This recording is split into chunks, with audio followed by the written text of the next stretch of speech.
ಸ್ನೇಹಿತರೆ ನಮಸ್ಕಾರ.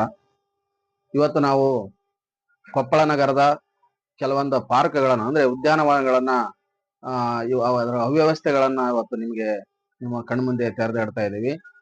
ಇವತ್ತು ನಾನು ಕೊಪ್ಪಳ ನಗರದ ಹೃದಯ ಭಾಗದಲ್ಲಿರ್ತಕ್ಕಂಥ ಹುಡ್ಕೋ ಕಾಲನಿಯ ಪಾರ್ಕ್ ನಲ್ಲಿದ್ದೀನಿ. ಈ ಒಂದು ಪಾರ್ಕ್ ಎಷ್ಟು ಅವ್ಯವಸ್ಥೆಯಿಂದ ಕೂಡಿದೆ ಅಂತ ಹೇಳಿದ್ರೆ, ಈ ಪಾರ್ಕ್ನ ಒಳಗಡೆ ಬರ್ಲಿಕ್ಕೂ ಕೂಡ ಅಸಹ್ಯ ಪಡುವಷ್ಟು ಅವ್ಯವಸ್ಥೆ ಮತ್ತು ನಿರ್ಲಕ್ಷ್ಯಕ್ಕೊಳಗಾಗಿದೆ ಅಂತ ಹೇಳಿದ್ರೆ ತಪ್ಪಾಗ್ಲಿಕ್ಕಿಲ್ಲ. ಈಗ ನಿಮಗೆ ಆ ಒಂದು ಅವ್ಯವಸ್ಥೆಯ ಆಗರವನ್ನ ನಿಮಗೆ ತೋರಿಸ್ತಾ ಹೋಗ್ತೀವಿ. ಇಲ್ಲೆಲ್ಲ ನೋಡ್ಬೋದು ನೀವು. ಈ ಒಂದು ಗ್ರೌಂಡ್ ನಲ್ಲಿ ಕಲ್ಲು ಮತ್ತೆ ಗಿಡದ ಎಲೆಗಳು, ತೆಂಗಿನ ಗರಿಗಳು ಸಾಕಷ್ಟು ಗಲೀಜಾಗಿದೆ. ಇದ್ರ ಒಳಗಡೆ ಬರ್ಲಿಕ್ಕೆ ಯಾರಿಗೂ ಕೂಡ ಮನಸ್ಸು ಬರಲ್ಲ. ಒಂದು ಒಳ್ಳೆ ಉದ್ದೇಶಕ್ಕಾಗಿ ಈ ಒಂದು ಉದ್ಯಾನವನಗಳನ್ನ ನಿರ್ಮಾಣ ಮಾಡಿರ್ತಾರೆ. ಇದಕ್ಕಾಗಿ ಸಾಕಷ್ಟು ಜಾಗವನ್ನ ಮೀಸಲಿಟ್ಟಿರ್ತಾರೆ. ಆದ್ರೆ ಉದ್ದೇಶ ಇಲ್ಲಿ ಈಡೇರದೆ ಹೋದ್ರೆ ಅದು ಸಾರ್ಥಕ ಆಗಲ್ಲ. ಇದನ್ನೆಲ್ಲ ಗಮನಿಸಬೇಕಾದ, ಸ್ವಚ್ಛಗೊಳಿಸಬೇಕಾದ ನಗರಸಭೆಯವರು ಇದರ ಬಗ್ಗೆ ನಿಷ್ಕಾಳಜಿ ತೋರಿಸಿದ್ದಾರೆ ಅಂತ ಹೇಳಿದ್ರೆ ತಪ್ಪಾಗ್ಲಿಕ್ಕಿಲ್ಲ. ನೋಡ್ರಿ, ಇಲ್ಲೆಲ್ಲ ಎಷ್ಟೊಂದು ಕಲ್ಲುಗಳು, ಮತ್ತೆ ವೇಸ್ಟ್ ಪೇಪರ್ಗಳು, ಕಸ ಕಡ್ಡಿಗಳು ಅಲ್ಲಿ ಒಂದು ಗುಂಪೇನ ಹಾಕಿದ್ದಾರೆ. ಇಷ್ಟು ಅವ್ಯವಸ್ಥೆ ಇದ್ರೂ ಕೂಡ ಯಾರು ಇದ್ರ ಬಗ್ಗೆ ಗಮನ ಹರಿಸಿಲ್ಲ. ನಗರಸಭೆಯವರು ಅದು ಏನ್ ಮಾಡ್ತಾರೋ ಗೊತ್ತಿಲ್ಲ. ಇಷ್ಟೊಂದು ಅವ್ಯವಸ್ಥೆ ಇದ್ರೂ ಕೂಡ ಈಗಿನ ಸದಸ್ಯರ ಗಮನಕ್ಕೆ ಬಂದಿದೆಯೋ ಎಲ್ಲೋ ಗೊತ್ತಿಲ್ಲ. ನಗರಸಭೆಯ ಅಧಿಕಾರಿಗಳು ಮತ್ತು ಸಿಬ್ಬಂದಿಯವರ ಗಮನಕ್ಕೆ ಬಂದಿದೆಯೋ ಗೊತ್ತಿಲ್ಲ.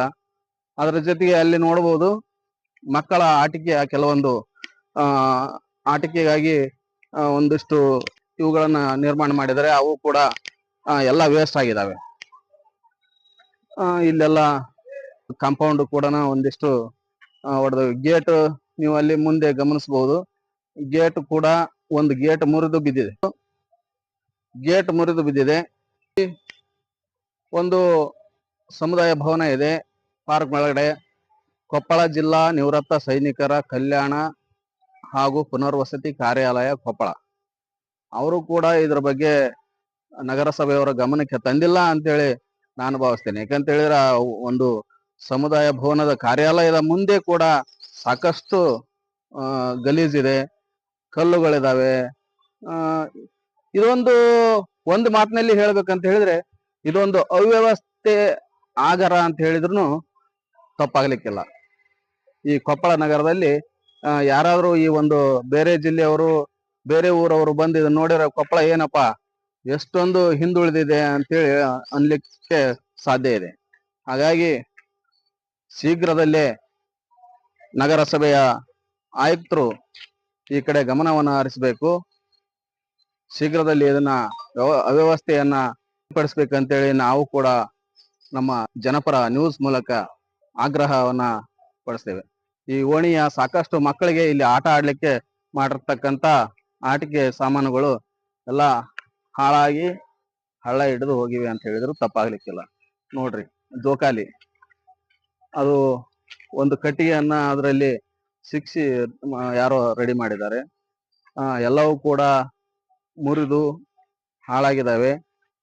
ಈ ಮೂಲೆಯಲ್ಲಿ ನೋಡ್ರಿ ಎಷ್ಟೊಂದು ಗಲೀಜು. ತಿಪ್ಪೆ, ಇದನ್ನ ಪಾರ್ಕ್ ಅನ್ನೋದಕ್ಕಿಂತ ತಿಪ್ಪೆ ಅಂದ್ರೂ ಪರವಾಗಿಲ್ಲ. ಇದನ್ನ ಆದಷ್ಟು ಜನಪ್ರತಿನಿಧಿಗಳು ಮತ್ತು ಅಧಿಕಾರಿಗಳು ಈ ಕಡೆ ಗಮನ ಹರಿಸಬೇಕು ಅಂತ ಹೇಳಿ ಜನಪರ ನ್ಯೂಸ್ ಮೂಲಕ ನಾನು ಆಗ್ರಹವನ್ನ ಮಾಡ್ತೇನೆ. ನಮಸ್ಕಾರ.